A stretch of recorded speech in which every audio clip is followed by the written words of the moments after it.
Sometimes, a game is in the perfect place with the right ideas, but it just launches at the wrong time.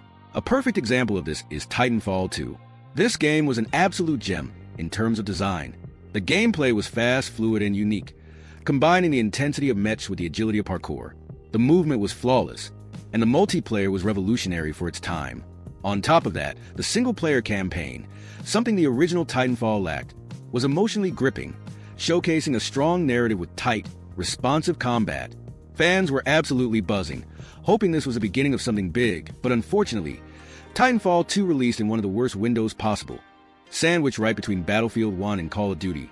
Infinite Warfare, two AAA heavyweights that completely dominated the market. This left Titanfall 2 struggling to find its audience, and despite glowing reviews and passionate fans, the sales just couldn't keep up. It's frustrating, because the game was everything shooters needed at that point, fresh, fast, and filled with innovation. But it's often overlooked that the timing, not the game itself, was a real enemy here. Some insiders even speculated that Titanfall 2's release window was a direct result of EA and Activision trying to crush the competition, given how the game's publisher, EA, owned Battlefield at the time. Whether that's the truth or just a theory, the reality is that Titanfall 2 failed to secure its place in the market, and as a result, the much-needed sequel never came. It's a prime example of how business decisions, like launch windows and market saturation, can make or break a game, even if it's a masterpiece. Next up is Sleeping Dogs, an open-world crime thriller that had everything going for it. Brutal hand-to-hand combat, an engaging undercover cop story, and a richly detailed Hong Kong setting that made it stand out from other open-world games. It was often compared to GTA, but it had its own identity, with its intense martial arts combat and cinematic storytelling. Despite its success and a dedicated fan base, Sleeping Dogs 2 never happened. The developers, United Front Games, had ambitious plans for a sequel, including deeper police mechanics and a co-op mode. But before they could bring that vision to life, the studio shut down and the project was canceled. Square Enix, the game's publisher, also wasn't satisfied with the sales, despite the game selling millions of copies over time. It's frustrating because Sleeping Dogs was one of the best open-world crime games of its time, and fans still hold out hope for a revival. But with the original studio gone and no official plans for a sequel, it looks like Sleeping Dogs will remain a one-of-a-kind experience that never got its second chance. Some games tell a story so epic that you can't help but expect a sequel. Dante's Inferno was one of those games. Released in 2010, this hack-and-slash adventure was heavily compared to God of War. And to be fair, the fast-paced combat and brutal executions had clear similarities. But despite the criticism, Dante's Inferno stood on its own, offering a completely different setting, atmosphere, and narrative inspired by the legendary poem The Divine Comedy. Instead of battling gods in Greek mythology, players descended through the horrifying layers of hell, each one uniquely designed to reflect the sins of the damned. The game had a lot of potential, not just because of its unique world, but because the story wasn't even finished. The ending hinted at Dante's next trials in purgatory and possibly even paradise. Yet, despite its cult following and strong sales, a sequel never happened. The reason? Visceral Games, the studio behind it, was redirected to work on other EA projects like Dead Space and later shut down entirely. It's frustrating because Dante's Inferno could have evolved into something even bigger. A sequel exploring purgatory and heaven could have given players a fresh gameplay experience, and with today's technology, a modern take on Dante's Inferno could have been stunning. But with Visceral Games gone and EA silent on the franchise, it looks like Dante's journey will never continue. Next up is The Saboteur, a game that was criminally overlooked, despite being one of the most unique open-world experiences of its time. Released in 2009, The Saboteur set you in Nazi-occupied Paris during World War II, where you play as Sean Devlin, a tough Irishman with a personal vendetta against the Nazis. The gameplay combined traditional open-world action with stealth mechanics, car chases, and explosive sabotage missions, giving it a sense of freedom not often seen in World War II-themed games. What really made this game stand out, though, was its stunning visual design. The world itself was largely set in black and white, reflecting the bleak and oppressive atmosphere of Nazi-controlled France. But as you fought back against the occupation and performed acts of sabotage, the world around you slowly came to life with color.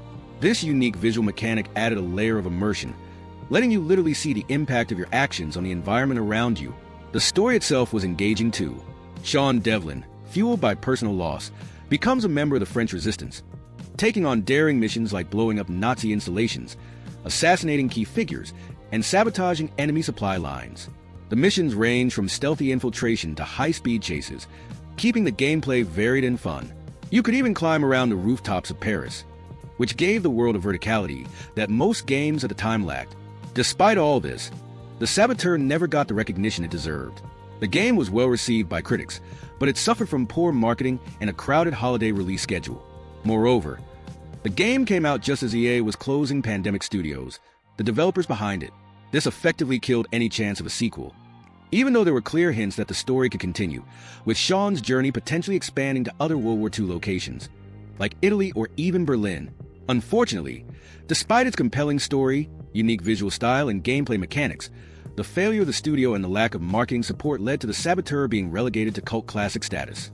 Fans have long speculated about a potential sequel, but with Pandemic Studios shut down and no plans for a revival in sight, the Saboteur remains a forgotten gem that could have been something much bigger. Next up, we have Spec Ops: The Line, a game that took the military shooter genre and flipped it on its head. Released in 2012, this third-person shooter was not your typical run-and-gun experience. Set in the abandoned ruins of Dubai, you play as Captain Martin Walker, sent to investigate a disaster involving a U.S. military battalion. What starts as a standard rescue mission quickly becomes a psychological nightmare, as you uncover dark secrets and moral dilemmas that challenge your understanding of right and wrong. What set Spec Ops: The Line apart from other military shooters at the time was its brutal storytelling and the choices you had to make.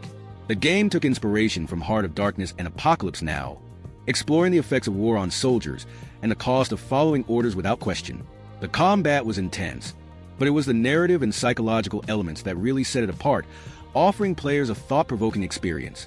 However, despite its strong critical acclaim, Spec Ops: The Line never got the sequel it deserved. The game's ending left a lot of room for exploration, and the characters had more stories to tell. Yet, the game's sales didn't match its critical reception, and the developer, Jaeger Development, shifted focus to other projects. There were no plans for a follow-up, and Spec Ops: The Line was left as a one-off, a masterpiece that went unnoticed by many. It's unfortunate because Spec Ops: The Line was a standout title that combined incredible storytelling with intense gameplay. A sequel could have explored even darker themes and delivered a deeper look into the horrors of war. But with no plans for a continuation, it remains a cult classic, an unforgettable experience that never got its chance to fully expand. Next on our list is The Order 1886, a game that brought Victorian London to life with a unique mix of steampunk technology and supernatural creatures. Released in 2015, the game followed Sir Galahad, a member of an elite order of knights, as he battles against werewolves and vampires in an alternate history. The game was lauded for its stunning visuals, featuring highly detailed environments and impressive character models that pushed the PlayStation 4 to its limits. Gameplay-wise, The Order 1886 was a third-person shooter with a focus on cinematic action. The combat involved a mix of firearms and steampunk-inspired weapons, but it was also criticized for its linearity and lack of variety. The game felt more like a movie than a traditional game, with plenty of quick-time events and scripted moments. While the story was intriguing, revolving around dark conspiracies and a secret war, the game's short length of about 6 hours left many players wanting more. Despite the potential of its world and story, The Order 1886 didn't sell well enough to justify a sequel. While the visuals and narrative were praised, the game's lack of gameplay depth and short runtime hurt its reception. Ready at Dawn, the developers expressed interest in continuing the story, but the commercial response was lukewarm and a follow-up never materialized. Fans still hold out hope for a sequel, as the game's world had plenty of untapped potential. Next on our list is Enslaved: Odyssey to the West, a 2010 action-adventure game developed by Ninja Theory. The game is set in a post-apocalyptic world, where players take control of Monkey, a strong but reluctant hero, as he journeys across a ruined America.